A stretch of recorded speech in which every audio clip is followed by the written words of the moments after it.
প্রতি মাসে পাবেন 20,000 টাকা। পোস্ট অফিসের মাধ্যমে কেন্দ্রের দারুণ এই স্কিম।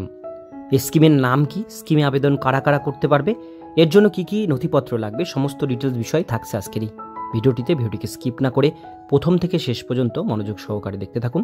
চ্যানেলে প্রথমবার হলে সাবস্ক্রাইব করে পাশের বেল আইকনটিকে বাজিয়ে রাখুন এরকমই গুরুত্বপূর্ণ হেল্পফুল আপডেটগুলো সবার প্রথমে দেখবার জন্য। তো চলুন ভিডিওটিকে শুরু করা যাক। Senior citizen savings scheme Bharat সরকারের তরফ থেকে বয়স্ক এবং অবসরপ্রাপ্ত কর্মীদের জন্য সিনিয়র সিটিজেন সেভিংস স্কিম শুরু করেছেন। এই প্রকল্পের মাধ্যমে 60 বছরের ঊর্ধ্বে বয়সী ব্যক্তিরা প্রতি মাসে 20,000 টাকা পেনশন হিসেবে পাবেন। তবে এর জন্য ভোক্তাদের কিছু টাকা বিনিয়োগ করতে হবে। বিনিয়োগকারী অর্থের ওপর ভিত্তি করে পরবর্তীকালে সুদ সমেত মাসিক পেনশন প্রদান করা হবে। প্রকল্পের সুবিধা। ডাক বিভাগের সিনিয়র সিটিজেন প্রকল্পের মাধ্যমে নিম্নলিখিত সুবিধা প্রদান করা হয়। সিনিয়র সিটিজেন সেভিংস স্কিমের মাধ্যমে 60 বছরের ঊর্ধ্বে মাসিক পেনশন প্রদান করা হয়। এই প্রকল্পের মাধ্যমে মোট জমানো টাকার উপর বার্ষিক 8.2% হারে সুদ প্রদান করা হয়। আয়কর আইন 80C ধারা অনুযায়ী প্রকল্পের সুবিধাভোগীদের অর্থের উপর বিশেষ ছাড় দেওয়া হবে। এই প্রকল্পের মাধ্যমে সুবিধাভোগীরা সর্বোচ্চ 30 লক্ষ টাকা পর্যন্ত অর্থ সঞ্চয় করতে পারবেন। আবেদনকারীর সর্বোচ্চ 5 বছরের জন্য আবেদন প্রক্রিয়ায় অংশগ্রহণ করতে পারবেন।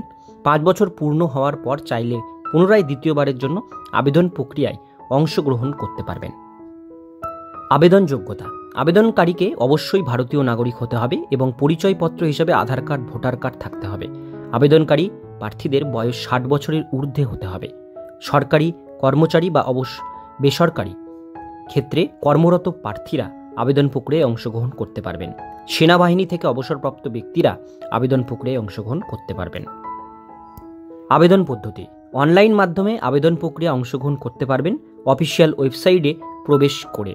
আবেদনের জন্য চাকরি প্রার্থীদের সিনিয়র সিটিজেন সেভিংস স্কিম অপশনটি বেছে নিতে হবে। বেছে নেওয়ার পর আবেদনপত্রটি খুলবে। আবেদনপত্রে উল্লেখিত তথ্যগুলো সঠিকভাবে পূরণ করতে হবে। পূরণ করার পর প্রয়োজনীয় নথিপত্রগুলি যুক্ত করে জমা করতে হবে। এছাড়াও আবেদনকারী যদি অফলাইন আবেদন প্রক্রিয়া অংশগ্রহণ করতে চান তাহলে নিকটবর্তী ডাক বিভাগে যোগাযোগ করে আবেদন প্রক্রিয়া অংশগ্রহণ করুন। ডাক বিভাগের মাধ্যমে কর্মীরাই অফলাইনের মাধ্যমে আপনার আবেদন প্রক্রিয়া গ্রহণ করবেন। এছাড়াও সিনিয়র সিটিজেন প্রকল্প সংক্রান্ত আরও বিস্তারিত তথ্য জানতে ডাক বিভাগের অফিসিয়াল ওয়েবসাইটে প্রবেশ করতে পারেন, নয়তো আপনার নিকটবর্তী ডাক বিভাগের শাখায় যোগাযোগ করতে পারেন। তো বন্ধুরা, আজকের ভিডিও এতটুকুন পর্যন্তই। ভিডিওটি কেমন লাগলো অবশ্যই কমেন্টে জানাবেন। ভালো লাগলে লাইক করবেন। এরকমই নিত্য নতুন আপডেট পেতে গেলে চ্যানেলটিকে সাবস্ক্রাইব করে পাশের বেল আইকনটিকে অবশ্যই বাজিয়ে রাখবেন।